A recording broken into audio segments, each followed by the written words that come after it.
Our very first overclock that we have is the Specialist. What Specialist does is get us more special bolts and have our special bolts last longer than they otherwise would. It used to be better with the pheromone bolts, but that's because the pheromone bolts got nerfed. Because it used to have like 22 pheromone bolts or something like that. I think A tier is where it belongs. It really depends on how much you like the special bolts though too. Like if you're not a fan of the special bolts, I could see why you wouldn't really like it. But if you take like expanded special quiver and you've got specialist here, you know, you've got, and you take even more duration on it. If you really spec into like what it's strong with, something like a 17-second pheromone bolt and you have 16 pheromone bolts, or you have a 24-second explosive bolt. I think this one might have actually got buffed. I don't recall though. And you also have a 16, you have 16 in total, or you have electricity bolts and you have 21 of them and it lasts for 20 seconds. Specialist is a really solid overclock. I'm going to put this one up into A tier. It really depends on how much you enjoy the special bolts though. If you really like them, it could be even higher. If you don't like special bolts, then it's probably going to be lower, but the special bolts are undeniably really good with the crossbow and one of the major reasons to pick the crossbow. So I think Specialist is just a nice buff to it. All of them are great. You can also build this however you'd like.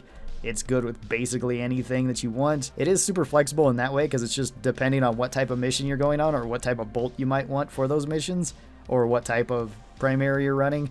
It's good in like every situation. So I think that's another clean overclock that really stands out. Quickfire is up next, and Quickfire gives us a faster moving projectile and a faster reload. Yeah, slightly faster reload. It's a nice bonus. It's not really necessary for the crossbow, but it's nice. So we can use this more for long range options, and I find it really good with the track. Outside of that, I find it okay. So high B tier, I think, is where I'd put this one, or low A tier. I don't think it's quite as good as Specialist, since Specialist is far more versatile than Quickfire, but Quickfire is a nice bonus to the weapon. Usually if I'm taking this, then I take whatever bolt I want, whatever that might be for whatever situation. Extra ammo, because we don't really need damage, and we don't really need special ammo, but they wouldn't be bad options either. Faster reload time so that we can make it even quicker, although you could go with velocity and have a 300% faster moving projectile and have a hit scan weapon. That's kind of fun too. Whatever you'd like in tier 4, and then again whatever you'd like in tier 5 based on whatever bolt you took. So if you want to go with pheromones, you can do that, or electricity, you can do this. You could also do chemical with fear or whatever it might be. Next we have fire bolts. Fire bolts let us have fire on our bolt, but we lose out on damage and we lose out on area damage. The fire also builds up slowly over time. Fire bolts I'm going to put up into high B tier or low A tier. Maybe I'll put it into low A tier. They are pretty good. They burn through things pretty quick. You can use it for utility, for lighting anything on fire that you normally would, so sludge, webs, neurotoxin gas, or Praetorian gas, whatever it might be. You can light all those on fire. If you combine it with pheromone bolts, it's really good. And that's usually the way that I run it, with going something like this. Outside of that, I usually go with more ammo since you can't pick up your bolts, and you don't really need more damage, and you don't really need more special bolts, but those would be good options too. Faster reloads, and then Battle Frenzy. Again, radio transmitter does not work with this because you can't recall them. You could with the pheromone bolts, but I feel like the extra movement speed is better than that. Yeah, it's really good for crowds. Stick a pheromone bolt onto something big like a Praetorian, then shoot it with 2 or 3 of the fire bolts, maybe even just 1, and you'll spread fire out to everything around it. You can also shoot these into the floor and just kite around it, have little things run into it, and they'll likely catch fire too. It's really good for clearing up swarmers. Do fire bolts kill Macteras with 1 shot? I think if you hit them in the weak spot, it does, because I think just the crossbow itself can do that. Up next, we've got cryo bolts, which work exactly the same way as fire bolts, just they're ice. This one kind of depends on the mission type. Fire is pretty useful right now for burning robots, but ice is always going to be useful for clearing up bugs. It also will one-shot things like swarmers, which is nice. And it's great if you need to freeze something big. So I feel like this one should probably go in the same tier as cryo bolts. They're just different overclocks for different jobs, but functionally the same in terms of everything else. So you can run it the exact same way you run fire bolts, and that's usually the way I do it. Just this is for ice.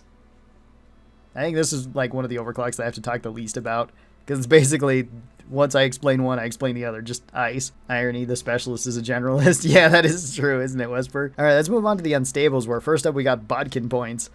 Bodkin points is one of my favorite new overclocks. This one gives you bouncy bolts for the crossbow, where once you hit an enemy, it can bounce into 2 other enemies. This reduces your damage, and it reduces your rate of fire. Or no, it reduces your recoil, or no, reload. Recoil? You don't have recoil, it's a crossbow. S tier, S tier, S tier? Really, S tier? Because you could take, like, this, or really whatever you want as your bolt. Really, you can take whatever you want into your 1 and 5 here. You do want damage with the Bodkin points. This gets you enough damage to one-shot grunts on any difficulty. and you can potentially one-shot up to 3 of them. No one has posted anything but S tier, so it's S tier. Bodkin points, I'm just going to put into low S tier. Super fun. For the fun factor alone, I think it pushes it up there. In terms of practical use for the Bodkin points, it's still pretty good. Clears up crowds well, does decent damage towards big enemies. This is potentially a build that you could use with Bodkin points. Fear is pretty good on it, but anything in tier 1 and 3, or tier 1 and 5 are your choice. Definitely take damage in tier 2, it is necessary. And then whatever the heck else you want in tier 3 and 4. Up next we have Trifork Volley then. It's high damage at range, which fulfills a nice niche. That is true. It's definitely better if you take electro bolts and you take magnetic shafts with it, so that way all of your bolts are guaranteed to hit. This one's nice on eliminations. Yeah, it's really nice on eliminations. It's also potentially really nice on regular missions too if you want to take out Praetorians or Oppressors really quick. You don't want to use this against crowds though. It's kind of inconsistent towards crowds.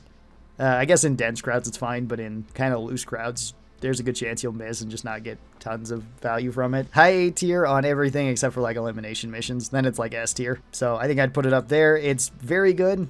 You do technically lose out on damage with this one though. So yeah, you technically lose out on a bit of damage with this. You get more ammo, but you do have a longer reload.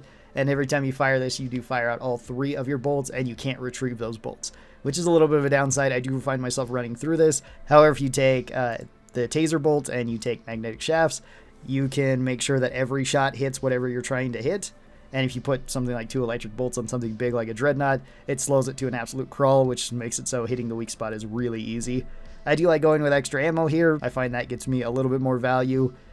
You could go with damage though. Damage is also really good on this. And you could even go with special quiver if you think you need more electric bolts. Outside of that, don't take something like the radio transmitter because you can't get them back. So faster movement speed makes more sense there. And then I like going to the faster reload so that we make up for the loss in reload speed. I think it's potentially the strongest overclock for the Bolt Shark, just because it gives the crossbow a use that the other secondaries don't have. To some extent, you can still use like embedded detonators at range, and you can use shape shells at range though too, and have pretty high damage on both of them. Crossbow, another really good weapon that has pretty much nothing but good overclocks. Got a lot of really solid choices here. Thanks everybody for watching this. Tell me your thoughts on the overclocks down in the comments below. And special thanks to the supporters of this channel. These are my members over here on YouTube, patrons over on Patreon. They get early access to videos just like this. And if you'd like to be a part of it, you can. There are links in the description. Thanks everybody for doing that. I really do appreciate it. And I hope you guys have a great rest of your day. And I'll talk to you next time. Bye-bye.